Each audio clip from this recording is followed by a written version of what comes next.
Shalom Alejem. La paz del Eterno sea en cada uno de ustedes.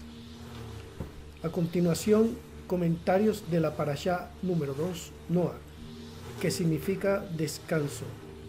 Segunda parte. 7 días más y haré que llueva sobre la tierra 40 días y 40 noches. Génesis 7:4. Rabí Judá dijo: ¿cuál es el motivo de mencionar el periodo exacto? La respuesta es que 40 es el número apropiado para el castigo de los pecadores, de acuerdo con la ordenanza. 40 bandas puede darle y que no exceda. Deuteronomio 25:3.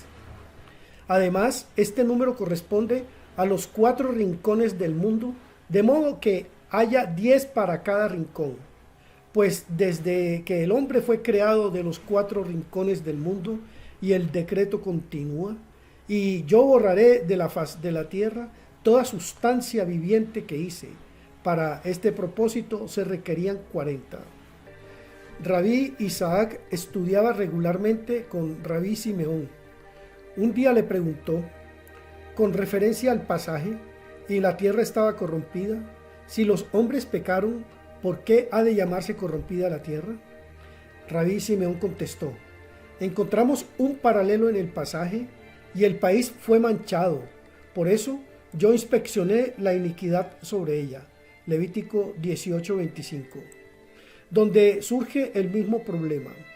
La explicación es que la humanidad constituye la comida de la tierra, de modo que ella infecta la tierra con su propia corrupción.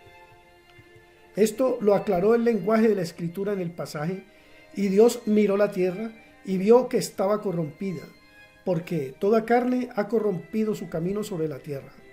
Pues efectivamente, todos los otros pecados del hombre, que solo implican su propia corrupción, admiten arrepentimiento. Pero el pecado del onanismo es uno por el cual el hombre se corrompe a sí mismo y corrompe a la tierra. Y de uno así está escrito: la mancha de tu iniquidad yace delante de mí. Jeremías 2, versículo 22. Y también, pues tú no eres Dios que se complazca en la maldad, el malo no permanecerá contigo. Salmo 5, versículo 5. Y además está escrito: y primogénito de Judá, fue malvado a la vista del Señor, y el Señor lo mató. Génesis 38:7, como se explica en otra parte. Rabí Judá preguntó además: ¿por qué el santo, bendito sea, castiga al mundo con agua y no con fuego o algún otro elemento? Simeón respondió: hay para ellos una razón mística, basada en el hecho de que ellos corrompieron sus caminos. Como su pecado consistió en no permitir el encuentro de las aguas superiores y las inferiores en conjunción como bebieron, y así se les castigó con agua. Además, las aguas del diluvio son aguas que queman como fuego, y dieron lugar a que sus pieles se descararan, siendo esto un castigo por el pecado que cometieron al derrochar el fluido caliente. Todo fue medida por medida. Las palabras en el texto, todas las fuentes de la gran profundidad se abrieron. Se refieren a las aguas inferiores, y las palabras, y las ventanas del cielo se abrieron. Se refieren a las aguas superiores. Así se combinaron las dos aguas como adecuado castigo por sus pecados. Rabí Hillá y Rabí Judá, mientras marchaban una vez en sus viajes, llegaron a algunas montañas enormes en cuyas barrancas se encontraron huesos humanos que quedaron de la generación del diluvio. Midieron un hueso y para su asombro encontraron que era de 300 pasos de longitud. Dijeron: esto muestra lo que nuestros colegas han dicho, que los hombres del tiempo del diluvio no temieron la venganza del santo, bendito sea, como está escrito. Ellos dijeron a Dios: sal de nosotros, pues no deseamos conocer tus caminos. Job 21:14. Y que una de las cosas que hicieron fue parar con sus pies las fuentes profundas, hasta que las aguas que brotaban se hicieron demasiado calientes para que ellos las soportaran, de modo que finalmente sucumbieron y cayeron al suelo y murieron. Dice Génesis 6:13: y Dios dijo a Noé: el fin de toda carne es venir ante mí. Repito. Y Dios dijo a Noé: el fin de toda carne es venir ante mí. Rabí Judá ilustró este pasaje con el versículo: Señor, hazme conocer de cuán corta vida soy. Salmo 39:5. Dijo: David ha dicho ante el Salmo, bendito sea, hay dos fines, uno a la derecha y uno a la izquierda, y son las dos sendas por las que los hombres avanzan hacia el otro mundo. Al fin a la derecha se refieren las palabras en el fin de la derecha, y al fin de la izquierda se refieren las palabras: Él puso fin a la oscuridad y busca la terminación de todas las cosas. Job 28:3. Fin es aquí el ángel de destrucción, que también es la serpiente, y al que se llama fin de toda carne. Cuando la condena de destrucción pende sobre el mundo, este ángel busca y explora toda avenida por la que puede traer acusaciones contra el mundo, de modo de reducir a los hombres a la desesperación. El término fin de la derecha, como ya se dijo, se basa en la frase en el fin de la derecha en el libro de Daniel. El santo bendito sea dijo a Daniel: andarás hasta el fin y descansarás. Daniel 12:13. Daniel preguntó: ¿descansar en este mundo o en el otro mundo? Descansar en el otro mundo fue la respuesta. En efecto, está dicho: ellos descansarán en sus camas. Isaías 57:2. Y te levantarás para tu suerte en el fin de los días postreros. Daniel preguntó: ¿estaré yo entre los resurrectos o no? Dios respondió: y tú te levantarás. Daniel dijo entonces: sé muy bien que los muertos se levantarán en varias clases, algunos justos y algunos malvados, pero no sé entre cuáles yo me encontraré. Dios respondió: para tu suerte. Daniel dijo entonces: como hay un fin derecho y un fin izquierdo, no sé si iré al fin de la derecha o a los días postreros. La respuesta fue: al fin de la derecha. De manera similar, David dijo al santo bendito sea: hazme conocer mi fin. Es decir, quería saber a qué fin estaba destinado, y su mente no descansó hasta que hubo buenas noticias, sentado a mi derecha. Salmo 61. También a Noé le dijo el santo bendito sea: el fin de toda carne es venir delante mío. El término fin, como vimos, se refiere al ángel de la muerte que reduce a los hombres a la desesperación y que es efectivamente el fin de toda carne. Es venir delante de mí. De esto se aprende que, aunque los malvados van mitad de camino para encontrarlo y lo llevan hacia ellos, sin embargo, solo después de que ha recibido autorización, toma el alma de un hombre. No puede tomarla antes. De ahí que se lee: es venir delante de mí. Es decir, obtener permiso para oscurecer los rostros de la humanidad, y así yo los destruiré con la tierra. De ahí la orden dada a Noé: hazte un arca de madera amarilla para salvarte en ella, y así él no podía tener poder sobre ti. También hubo otra razón. Tenemos un dicho sobre el cual, cuando la muerte ronda en una ciudad o en el mundo todo, nadie ha de mostrarse en lo abierto, pues entonces el ángel destructor está autorizado a matar indiscriminadamente. De ahí que el santo bendito sea dijo a Noé: has de cuidarte y no mostrarte ante el destructor, de modo que él no pueda tener poder sobre ti. Quizá puedas decir que no hubo aquí ningún ángel destructor, sino solamente la embestida de las aguas derramadas. No es así. Ninguna condena se ejecuta en el mundo, ya sea de aniquilamiento o algún otro castigo, sin que el ángel destructor esté en medio de la visitación. Así, aquí realmente hubo un diluvio, pero este solo fue la corporización del destructor que asumió su nombre. De ahí la orden dada a Noé de esconderse y no mostrarse afuera. Pero puedes objetar todavía que el arca estuvo expuesta a plena vista en medio del mundo a través del cual estaba rondando el destructor. La respuesta es que esto no influye, no hace diferencia, pues mientras el rostro de un hombre no está al alcance de la vista del destructor, éste no tiene poder sobre él. Así lo aprendemos del precepto que se dio en el tiempo del Éxodo, y nadie de vosotros saldrá de la puerta de su casa hasta la mañana. Éxodo 12:22.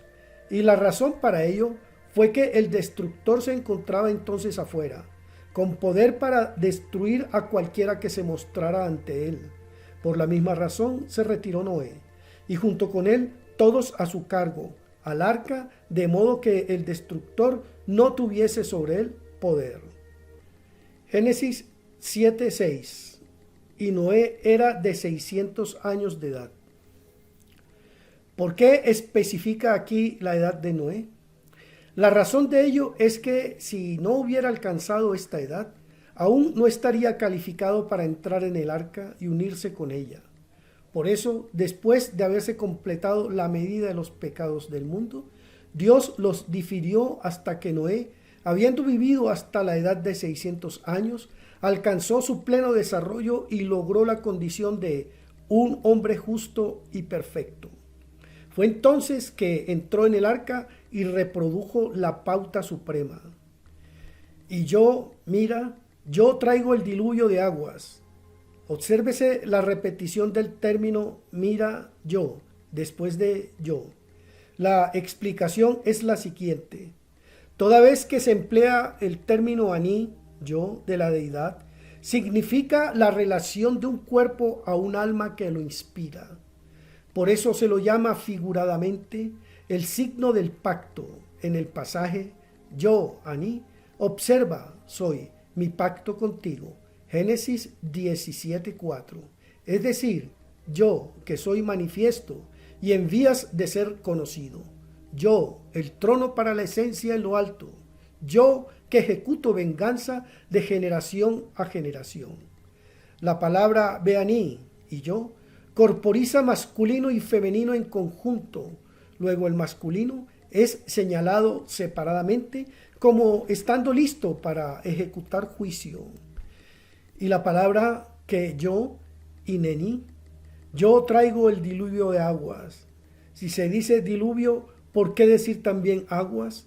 En verdad, el término diluvio designa aquí al ángel de la muerte, que era el agente mayor de la destrucción, aunque empleó las aguas como su instrumento. En lo concerniente a la palabra aní, los maestros explicaron que la expresión yo soy, aní, el Señor, equivale a yo soy fiel para recompensar al justo y castigar al malvado. Por eso la Escritura emplea siempre el término aní, yo, al recordar la promesa de Dios a los justos de recompensarlos y su amenaza a los malvados de castigarlos en el mundo por venir. Génesis 6:17 dice, y yo, mira, yo traigo el diluvio de las aguas sobre la tierra. Rabí Judá disertó sobre el texto. Estas son las aguas de pugna, en las que los hijos de Israel pugnaron con el Señor y Él fue santificado en ellos.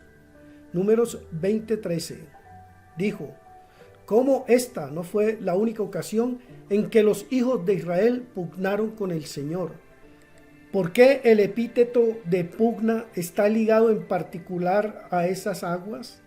La razón es que esas aguas dieron fuerza suplementaria y confianza a los acusadores, pues hay aguas dulces y aguas amargas, aguas claras y aguas turbias, aguas de paz y aguas de lucha.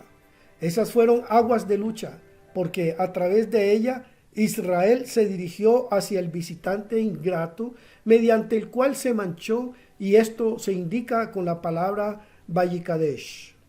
Rabí Hizkiá dijo: y es así, debiéramos tener el plural Vayikadeshu, y se contaminaron. La verdad es que el singular se refiere no a los israelitas, sino a la luna, y a la palabra Vayikadeshu no se emplea en un buen sentido. Rabí Yose dijo: desdichados los malvados que no se arrepentirán de sus pecados ante el Todopoderoso cuando aún están en este mundo. Pues cuando un hombre se arrepiente de sus pecados y siente remordimiento por ellos, el Santo bendito sea, le perdona. Pero los que adhieren a sus pecados y se rehúsan a arrepentirse de ellos, al final descenderán a la Gehenna y nunca volverán a subir. Y esto es así porque la generación de Noé fue de corazones tercos, que cometían sus pecados abiertamente y en desafío. El Santo bendito sea los castigó como está descrito. Cuando un hombre peca en secreto, si se arrepiente, el Santo bendito sea, por ser misericordioso, lo perdona. Pero si no, él hace público sus pecados ante el mundo. Escúchese bien, esto se aprende del tratamiento de la mujer infiel, Sotá. De manera similar, aquí los malvados fueron exterminados a la vista de todos. Su muerte fue de la siguiente manera: agua caliente brotaba del abismo, y cuando los alcanzaba primero quemaba la piel de la carne, y luego la carne de los huesos. Entonces los huesos se desmembraron, no quedando dos juntos, y así fueron completamente borrados y eliminados. Rabí Isaac dijo: las palabras que sean borrados del libro de los vivientes, Salmo 69:29, que así indica que no participarán en la resurrección y no se levantarán en el día del juicio. Génesis 17:7 dice: y yo estableceré mi pacto contigo. Rabí Eleazar dijo: de esto aprendemos que hay un establecimiento del pacto en lo alto, coordinado con el establecimiento del pacto aquí abajo. Esto lo deducimos de la expresión contigo. Luego Rabí Eleazar dijo: de aquí aprendemos también que cuando hay hombres justos en el mundo, el universo está más firmemente establecido, tanto abajo como arriba. Rabí Simeón dijo: aquí se guarda un principio recóndito. Como el deseo del varón hacia la mujer se intensifica por los celos, así es el deseo del Altísimo hacia la Shekinah. Así, cuando hay en el mundo un hombre justo, la Shekinah se liga a él y nunca lo abandona. Esto crea celos en las alturas, que provocan amor hacia la mujer. Esto se implica en la expresión: y yo estableceré mi pacto contigo, que es como decir: el deseo ha despertado a través tuyo. La misma idea se contiene en las palabras: pero mi pacto estableceré con Isaac. Génesis 18:21.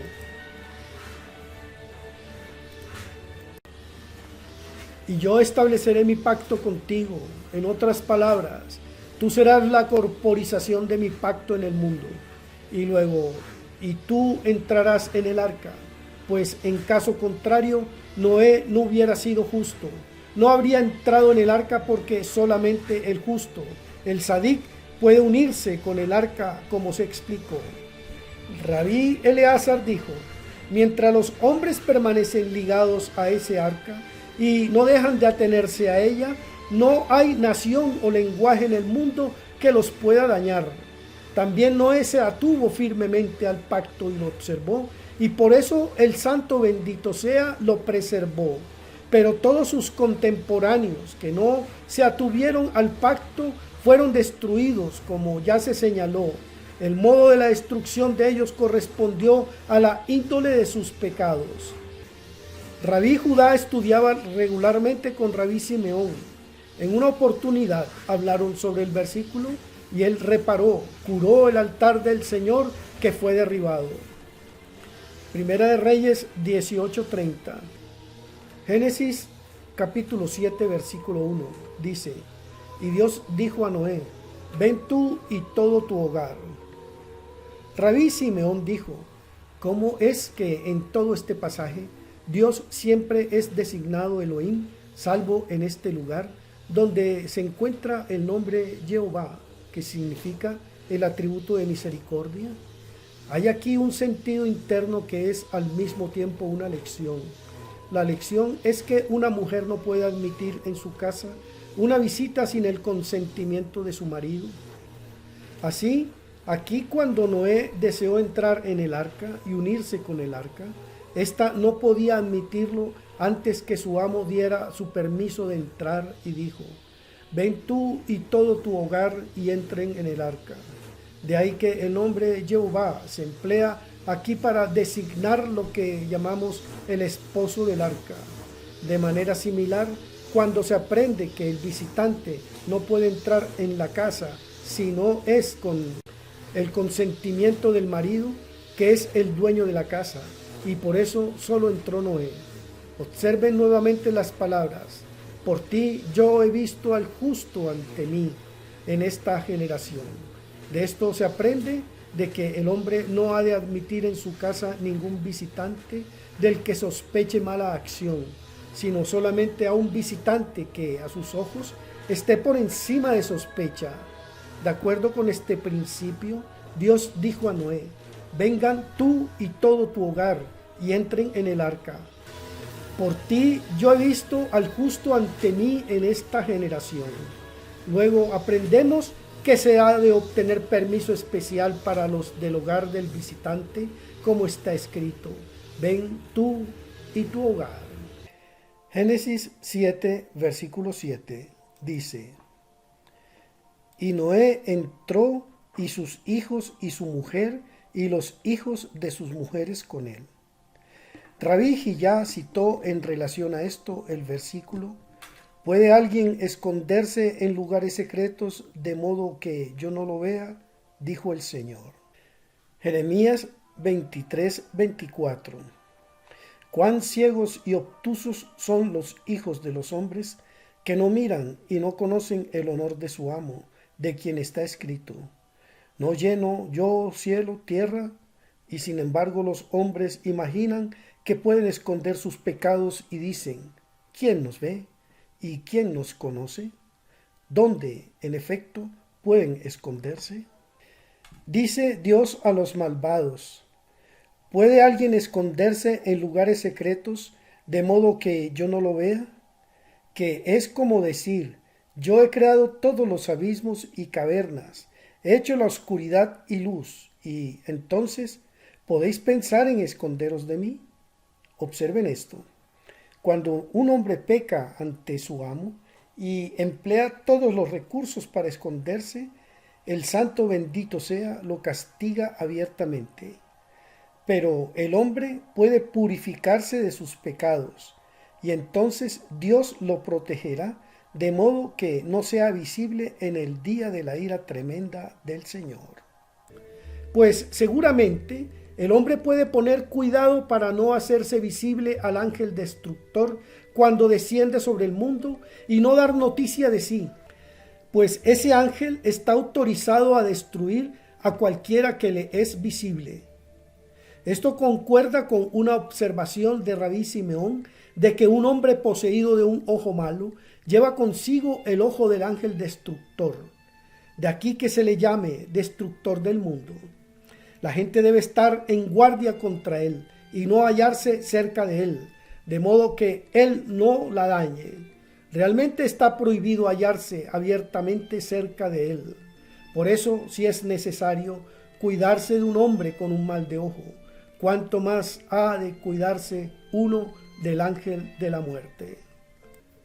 Génesis 7:17 dice: y ellos sostuvieron el arca, y fue levantada por encima de la tierra. Rabí Abba vinculó este texto con el versículo: elevado seas por encima de los cielos, oh Elohim, tu gloria sea por encima de la tierra. Salmo 57, 6.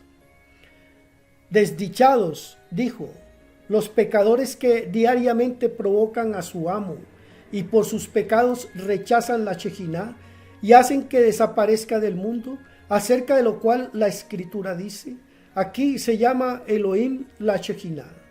Las palabras, y ellos sostuvieron el arca, indican aquí que confiaron en ella, y las palabras, fue levantada encima de la tierra, significan que ella ya no encontró reposo en el mundo y partió de él enseguida. Y en ausencia de la Shekinah, no hay quien piense en el mundo, de modo que la justicia divina se ejerce sobre él con rigor. Pero cuando los malvados son borrados y eliminados del mundo, la Shekinah nuevamente toma en él su morada. Génesis 8:1 dice, y Dios recordó a Noé y a toda cosa viviente y a todo el ganado que había con él en el arca. Rabí Jillá citó en relación a esto el versículo, un hombre prudente ve el mal y se oculta. Proverbios 22:3 dijo, este versículo se refiere a Noé que entró en el arca y se escondió allí, no antes, sin embargo, de que las aguas lo obligaron a entrar. Ya se dijo que antes de que entrara en el arca, vio al ángel de la muerte marchando entre la gente y cercándola. Tan pronto como lo atisbó, entró en el arca y se escondió allí. Así el hombre prudente vio el mal y se escondió. Es decir, Noé vio al ángel de la muerte y se escondió de él, entrando en el arca, como dice la Escritura, a causa de las aguas del diluvio. Rabí Yosef dijo que el versículo se refiere a lo que se dijo más arriba, esto es, que cuando la muerte devasta en el mundo, el hombre prudente se esconde y no se aventura hacia afuera, para no ser visto por el ángel destructor, el cual, una vez que ha obtenido autorización, destruirá a cualquiera que encuentre y a quien pase por delante de él en lo abierto, como lo expresa la última parte del versículo, pero los insensatos pasan y son castigados. Génesis 8, versículo 20, dice, y Noé edificó un altar al Señor, y tomó de cada bestia pura y de cada ave pura, y ofrendó ofrendas de holocausto en el altar. El altar que Noé hizo era el mismo en el cual Adán, el primer hombre, ofrendó sacrificio. ¿Por qué Noé trajo ofrendas de holocausto, dado que tales ofrendas solo se traen para contrarrestar malos pensamientos? ¿Acaso Noé era culpable de ello? En verdad, Noé no albergaba malos pensamientos, pues se dijo a sí mismo, ten presente que el santo bendito sea, ha decretado la destrucción del mundo y quién sabe que solo a través de mi salvación he usado todo el mérito que acumulé. Por eso se apresuró a construir el altar al Señor. El altar era el mismo en el cual Adán, el primer hombre, ofrendó sacrificio, pero como los malvados lo habían apartado del lugar, Noé hubo de reconstruirlo y ofrendó ofrendas de holocausto. Está escrito, Oled, ofrenda de holocausto, de manera defectuosa, lo que indicaría que fue una sola. Esto se explica por referencia al versículo. Es una ofrenda de holocausto, una ofrenda de fuego de sabor dulce al Señor. Una ofrenda de holocausto ha de ser de macho, no de hembra, como dice, ofrendará macho sin tacha. Levítico 1, versículo 3. La palabra ofrenda de holocausto, Ishe, es superflua, pues sabemos que había fuego sobre el altar. Por eso debemos leer Isha, que literalmente significa mujer. Y de esto aprendemos que el elemento femenino no debe ser apartado del masculino, que a través de aquel es ofrendado, de modo que ambos se hayan unidos. Era justo que Noé trajera una ofrenda de holocausto, pues Dios lo había colocado en el lugar de un macho en relación al arca. La ofrenda de holocausto es Ishe, es decir, Ish-He, fuego de He. que indica que la izquierda está unida con la hembra, pues la hembra es de la izquierda y el varón de la derecha, a través de la inclinación de uno al otro. De ahí que la hembra se llama Ishe, que indica el lazo de amor en el cual la izquierda se le une, de modo de ascender con ella a lo alto y unirse allí con ella. De aquí las palabras, una ofrenda de holocausto, una ofrenda de fuego, indican el lazo de lo masculino y lo femenino. Génesis 8, versículo 21 dice: y el Señor olió el aroma de apaciguamiento. También está escrito, una ofrenda de holocausto, un aroma de apaciguamiento. Respecto del término ofrenda de holocausto, hemos oído lo siguiente: fuego y humo se hallan juntos, no habiendo humo sin fuego, como está escrito. Y el monte Sinaí estaba en humo, porque el Señor descendió sobre él en fuego. Éxodo 19, 18. Así es, siendo el fuego muy tenue, sale de una parte interna y luego se sostiene con alguna sustancia de afuera que es menos tenue, y de la unión de las dos se engendra el humo. La razón de ello es que el fuego se sostiene de algo cautivante. El ejemplo lo da el cálido aliento que sale de las narices. De ahí que está escrito: ellos pondrán incienso en tu nariz. Es decir, actuarán de modo que el fuego retorne a su lugar, pues a través del olor del incienso la nariz se contrae hacia adentro, hasta que el olor todo es llevado hacia adentro y traído acerca del pensamiento, produciendo una sensación placentera. De aquí resulta un aroma de apaciguamiento. Cuando la ira se apacigua y se restablece la calma, pues el humo fue reunido y condensado en el fuego, y el fuego ha tomado el humo.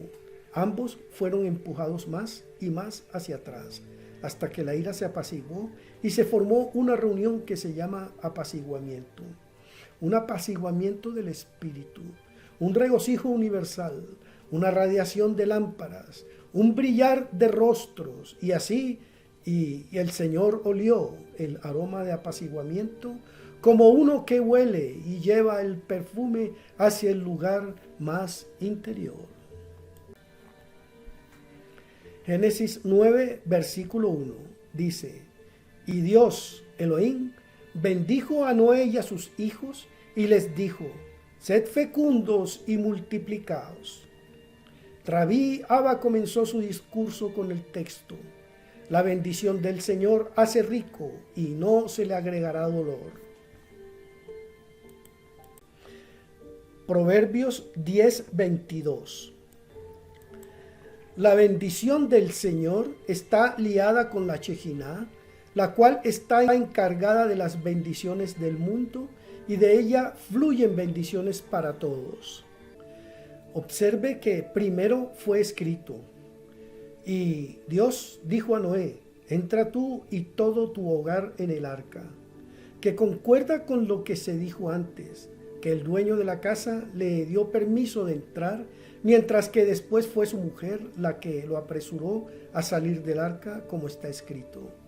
Y Elohim, igual que la Shejiná, habló a Noé diciendo: sal del arca. De aquí aprendemos que es el dueño de casa quien recibe al visitante, y es la mujer quien apresura su salida, pero que ella no le ofrece la posibilidad de entrar. Además, se aprende de aquí que es adecuado que el visitante, al partir, deje obsequios para la dueña de casa, pues ella siempre está en la casa y la supervisa. Es adecuado darle esos obsequios no directamente en su mano, sino por medio de su marido, para que de este modo puedan exaltar su mutua afección. Esto lo deducimos del texto: y él tomó de cada bestia pura y ofrendó ofrendas de holocausto en el altar. Estos fueron los obsequios que él dio para ella en las manos de su marido, para exaltar su amor por su consorte. Entonces recibió Noé una bendición, como está escrito: y Dios bendijo a Noé y sus hijos, y les dijo: sean fecundos y multiplíquense. Todo esto se ilustra con el texto: la bendición del Señor hace rico, como para las palabras, y a eso no se agregará dolor. Estas palabras se refieren a dolor que se menciona en el pasaje, en el dolor comerás de ello. Génesis 3:17. Es decir, en dolor y perturbación, con miradas tristes y deprimidas, pues la luna fue oscurecida y no hubo más bendiciones. Luego, en dolor, se refiere al lado del espíritu impuro que suprimió las bendiciones del mundo. Pero ahora a esto no se agregará dolor. La palabra agregar muestra aquí el sentido interno de las palabras yo no volveré a maldecir más la tierra. La palabra hebrea que designa volveré significa literalmente agregaré. Génesis 9, versículo 1b dice: y vosotros sed fecundos y multiplicados. Parece que las mujeres no hubieran sido incluidas en esta bendición, pues solo se dirigía a Noé y sus hijos. Sin embargo, Rab Simeón dijo que el término Beatem y vosotros incluye a ambos, varón y mujer, y luego la partícula et que precede a sus hijos significa la inclusión de sus esposas, porque fueron incluidas las mujeres. Dios dijo: sed fecundos y multiplicaos para propagar vuestra especie.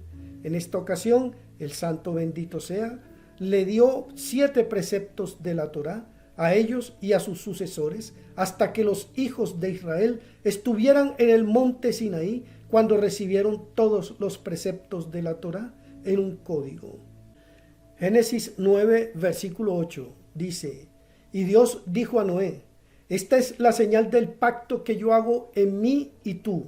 Yo he puesto mi arco en la nube. La expresión en pasado, yo he puesto, muestra que el arco ya estaba allí. En relación a este pasaje, Rabí Simeón habló sobre el versículo y encima del firmamento que estaba sobre sus cabezas había la semejanza de un trono como el aspecto de un zafiro. Ezequiel 1:25 dijo: antes de este versículo encontramos las palabras: y cuando se fueron oí el ruido de sus alas, como el ruido de abundantes aguas, como la voz del Todopoderoso. Ezequiel 1:24. Estos son los 4 seres sagrados y potentes que se llaman Hayot, animales, por los que se sostiene el firmamento y cuyas alas habitualmente se juntan para cubrir sus cuerpos, pero cuando extienden sus alas, sale un sonido voluminoso e irrumpen en los cantos de alabanza, como la voz del Todopoderoso, que nunca se torna silenciosa, como está escrito: de modo que mi gloria pueda cantar alabanza a ti y no estar silenciosa. Salmos 30, versículo 13. El tenor de sus alabanzas es: el Señor ha hecho conocer su salvación, ha revelado su justicia a la vista de las naciones. Salmos 48, versículo 2. Luego dice: un ruido de tumulto como el ruido de un ejército, es decir, como el sonido de los santos campamentos cuando todos los ejércitos superiores se reúnen en lo alto. ¿Qué es lo que declaman? Santo, santo es el Señor de los ejércitos, toda la tierra está llena de su gloria. Isaías 6, versículo 3. Génesis 9, versículo 18, dice: y los hijos de Noé que salieron del arca fueron Sem y Ham y Jafet. Rabí Eleazar preguntó por qué la escritura inserta las palabras que salieron del arca. ¿Acaso Noé tuvo otros hijos que no salieron del arca? Rabí Abba dijo: sí, los hijos de sus hijos que tuvieron después, y la escritura señala que estos no salieron del arca. Rabí Simeón dijo: si yo hubiera vivido cuando el santo bendito sea dio a la humanidad el libro de Enoc y el libro de Adán, habría procurado evitar su difusión, pues no todos los sabios los leen con la atención adecuada. y así extraen de ellos ideas pervertidas como las que desviaron a los hombres del culto del Altísimo al culto de poderes extraños. Pero ahora los sabios que entienden estas cosas las mantienen secretas y con esto se fortalecen en el servicio a su amo.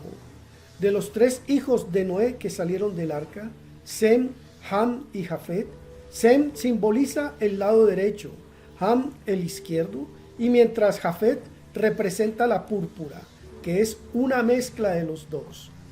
Y Ham fue el padre de Canaán.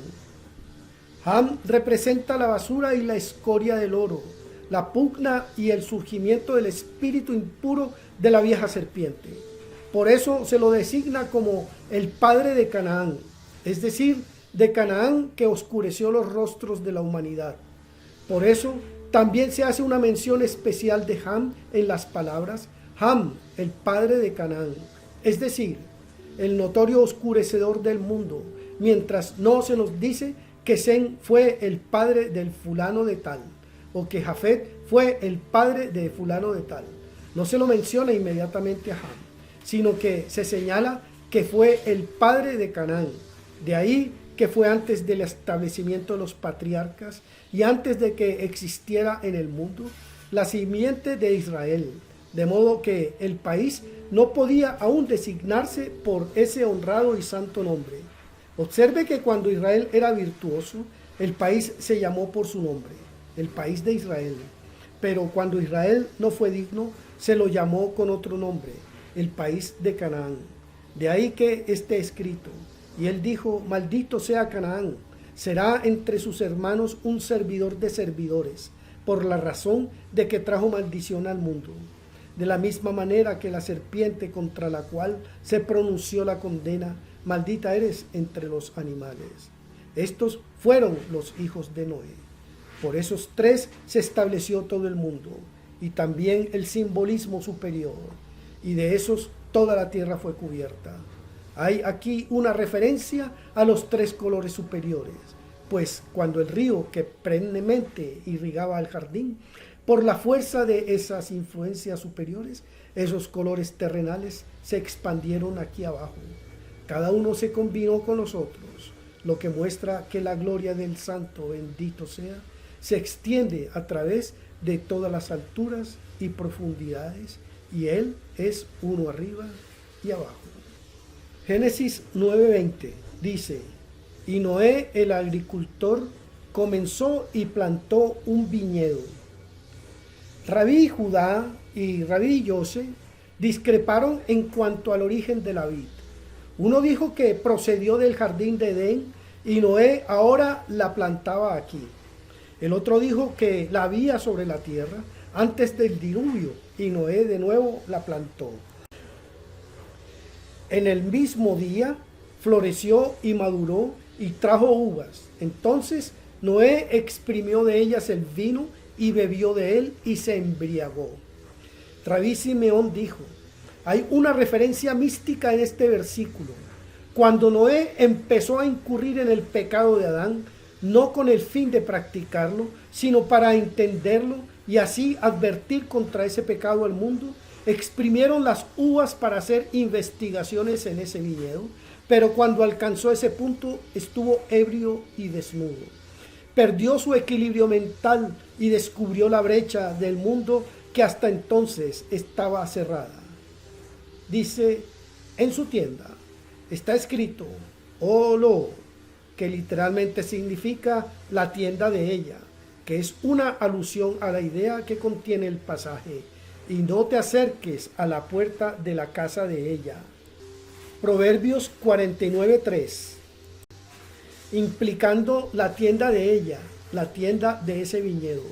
La misma explicación se aplica al caso de los hijos de Aarón, los cuales, así se nos enseñó, estaban ebrios de vino cuando pecaron. Entonces, ¿quién les dio vino en ese lugar? Y es concebible que llegaran a embriagarse en ese tiempo, pero en realidad el vino que los embriagó fue el mismo vino de Noé, como está escrito, y ofrendaron fuego extraño ante el Señor.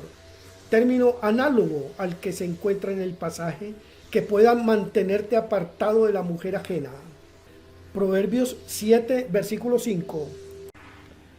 Todos estos términos se refieren a una y la misma cosa. Entonces es el mismo sentido el que encierra el versículo: y él bebió del vino y estuvo ebrio y estuvo desnudo en su tienda. Esto, como se explicó, lo observó Ham, el padre de Canaán. Y Canaán aprovechó la oportunidad de hacer su voluntad, apartando de ese hombre justo el símbolo místico del pacto, que según la tradición es eso lo que hizo. Por eso Noé dijo: maldito sea Canaán, pues por él la maldición volvió al mundo. Génesis 9:25 dice: y un esclavo de esclavos será. Estas palabras corresponden a las dirigidas a la serpiente: maldita eres entre todos los animales. Génesis 3, versículo 14. De ahí que mientras todos los otros se salvaran en el mundo por venir, él no se salvaría.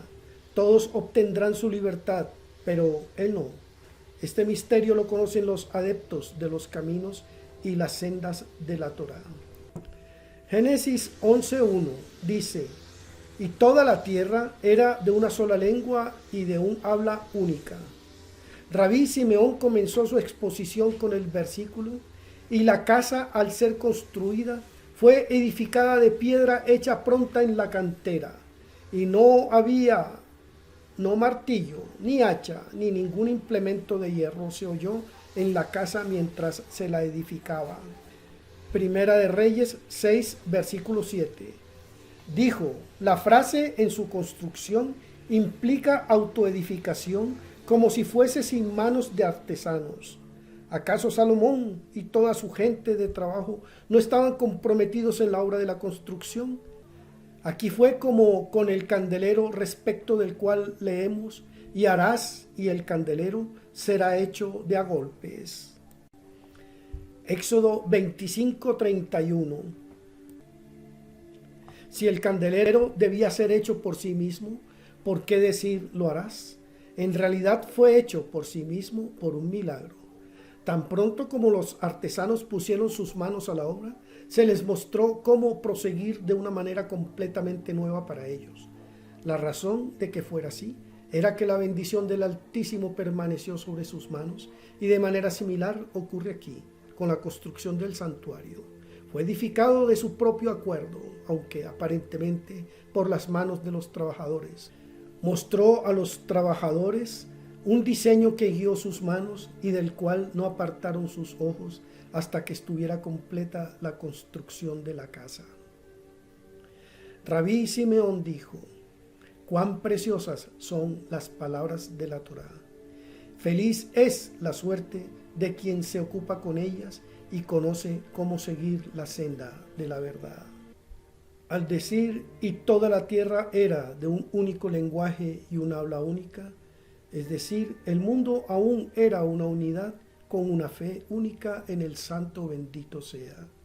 Pero después viajaron Miquedem, que literalmente significa desde antes, es decir, desde el uno que es anterior a todo, del pie del mundo, que era el objeto de la fe universal, y encontraron una llanura, es decir, hicieron un descubrimiento por medio del cual sacudieron de sí la fe de ellos en el Altísimo.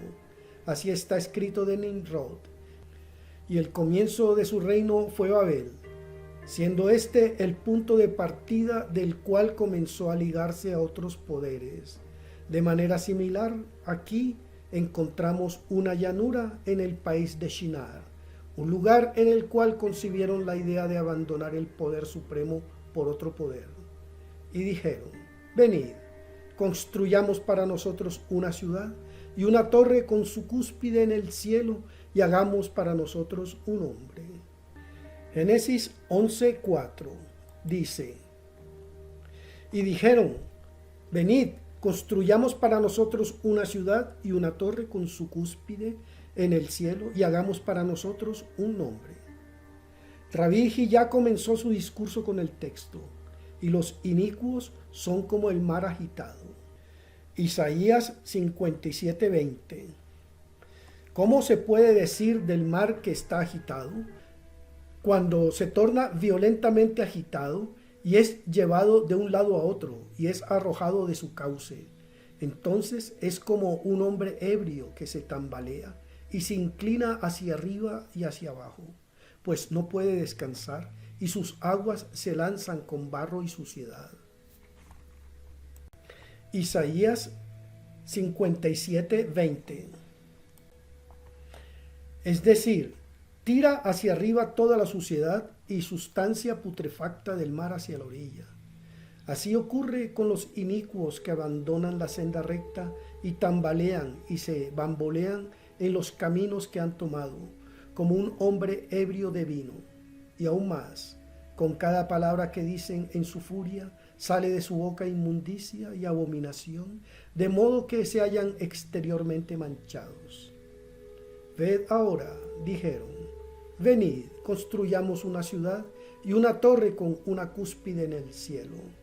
Bajo estas palabras había un plan de rebelión contra el santo bendito sea. Era un esquema torpe, nacido de la estupidez de su corazón. Rabí Abba dijo, ciertamente fueron torpes, pero al mismo tiempo tuvieron un astuto designio de apartarse del poder supremo y transferir su gloria a otro. En todo esto hay una referencia a los misterios de la religión. Así las palabras, venid construyamos una ciudad y una torre, significan que cuando llegaron a esa llanura, que significa el poder extraño, y se les reveló allí el lugar de su dominio, que se extiende particularmente sobre los peces del mar, dijeron, aquí es un lugar donde los seres del mundo inferior pueden morar en comodidad. A la vez dijeron, venid, construyamos una ciudad y una torre, y hagamos un nombre para nosotros. Y dijeron, el lugar será para nosotros un lugar de culto, y no lo será ningún otro lugar, de modo que construyamos una ciudad y una torre. ¿Qué necesidad tenemos de ascender a las regiones de lo alto, donde no podemos obtener ningún goce? Mirad, es el lugar totalmente preparado para nosotros. Luego dijeron, y hagamos un nombre, es decir, un objeto de culto, por si seremos diseminados hacia afuera, es decir, a otros grados y a diferentes rincones del mundo. Génesis 11:5 dice, y el Señor bajó para ver la ciudad y la torre. Es esta una de las 10 ocasiones en que la Shejiná descendió a la tierra para ver. Significa aquí para considerar métodos de castigo, como en el versículo, que el Señor vea y juzgue. No está escrito para ver la gente, sino para ver la ciudad y la torre. ¿Por qué dice así? Porque cuando el santo bendito sea sale para ejecutar juicio, primero examina los rangos superiores y luego los rangos más bajos. Y como esa acción de la humanidad también afectó a las regiones superiores, la primera consideración se dirigió a los de lo alto. Esto está implicado en las palabras para ver la ciudad y la torre que los hijos del hombre, de Adán, construyeron.